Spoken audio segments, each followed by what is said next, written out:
ప్రభు పేరట అందరికీ వందనములు. ఈరోజు దేవుని యొక్క వాగ్దానము యెషయా గ్రంథము 65వ అధ్యాయము 16వ వచనం. దేశములో తనకు ఆశీర్వాదము కలుగవలెనని కోరువాడు నమ్మదగిన దేవుడు, తన్ను ఆశీర్వదింపవలెనని కోరుకొనును. దేశంలో ప్రమాణము చేయువాడు నమ్మదగిన దేవుని తోడని ప్రమాణము చేయును. పూర్వము కలిగిన బాధలు నా దృష్టికి మరువబడును, అవి నా దృష్టికి మరుగవును. ఈరోజు దేవుడు మనకు మంచి వాగ్దానమును అనుగ్రహించి ఉన్నాడు.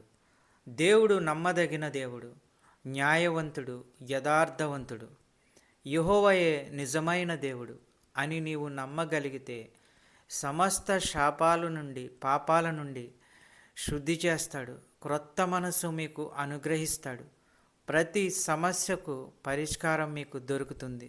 వాక్యమును బట్టి ప్రార్థన చేసుకుందుము. పరిశుద్ధుడి వగు దేవా, నీకు స్తోత్రములు, వందనములు.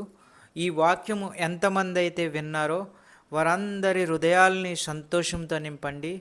వారికి ఉన్న ప్రతి విధమైన సమస్యల నుంచి పరిష్కారము అనుగ్రహించండి, సంతోషం అనుగ్రహించండి, కాపాడండి. యేసుక్రీస్తు ప్రభు పేరట అడుగుచున్నాము తండ్రి, ఆమెన్.